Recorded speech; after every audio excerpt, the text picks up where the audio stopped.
Hello friends, welcome back to our channel. 30 டேஸ்க்கான paleo diet ரெசிபீஸில் இன்னைக்கு 9th டே என்ன இன்ட்ரெஸ்டிங்கான ரெசிபீஸ் எல்லாம் செஞ்சுருக்கேன்னு பார்க்கலாம் வாங்க. இன்னைக்கு பிரேக்ஃபாஸ்ட்டுக்கு டேஸ்டியான சாம்பார் இட்லி செஞ்சேன். அது எப்படி செய்யறதுன்னு பார்க்கலாம். இட்லி செய்யறதுக்கு ஃபர்ஸ்ட் மாவு ரெடி பண்ணிக்கலாம். ஒரு பவுலில் ஒரு எக்கு உடச்சி ஊற்றிருக்கேன். இதுக்கு தேவையான அளவு ஹிமாலயன் பிங்க் சால்ட் சேர்த்திக்கலாம்.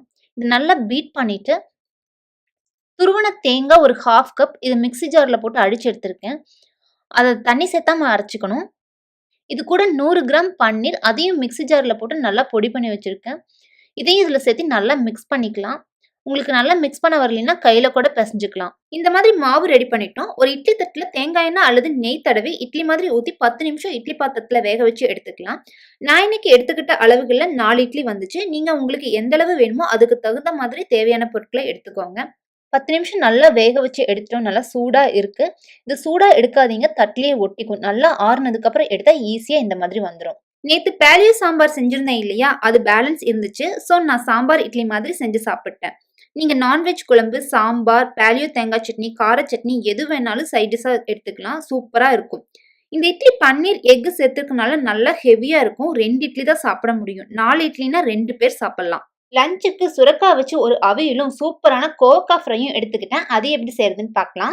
அவியல் செய்யறதுக்கு ஒரு பாத்திரத்தில் கட் பண்ண சுரக்காயை போட்டுக்கலாம். சுரக்காய்க்கு தேவையான அளவு சால்ட் சேர்த்து கொஞ்சமாக தண்ணி விட்டு மூடி வச்சு வேக வச்சு எடுத்துக்கலாம். சுரக்காய் வேகிற டைமில் நம்ம அவியலுக்கு தேவையான பொருட்களை எல்லாம் அரைச்சி எடுத்துக்கலாம். தேங்காய் துருவல் 3/4 கப் எடுத்துக்கலாம். 1/2 டீஸ்பூன் அளவு சீரகம், 3 பச்சை மிளகாயும் சேர்த்துக்கலாம். கொஞ்சமாக கருவேப்பிலை இதெல்லாம் சேர்த்துட்டு கொஞ்சமாக தண்ணி விட்டு அரைச்சி எடுத்துக்கலாம். இப்போ சுரக்காய் எல்லாம் நல்லா வெந்துருச்சு.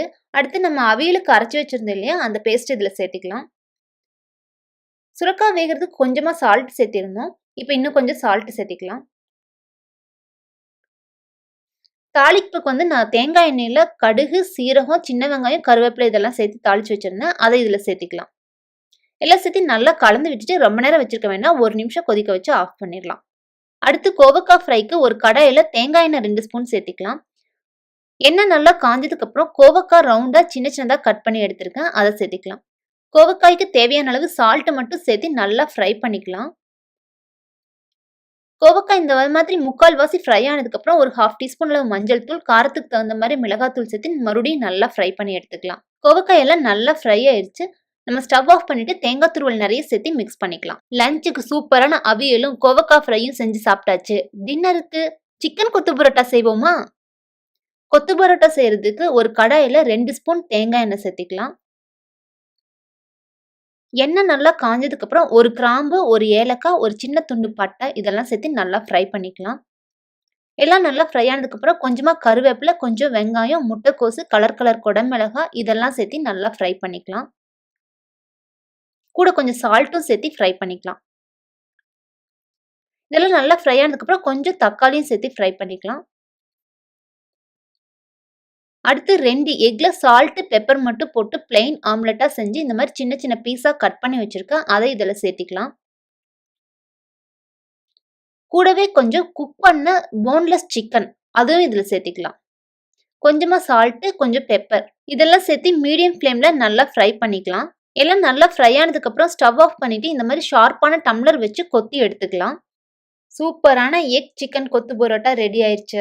சிலர் எக்கு சாப்பிடுவாங்க, ஆனால் சிக்கன் சாப்பிட மாட்டாங்க. அந்த மாதிரி இருக்கிறவங்க சிக்கனுக்கு பதிலாக மஷ்ரூம் அல்லது பன்னீர் சேர்த்து செஞ்சு சாப்பிடலாம். அதுவும் நல்லா இருக்கும்.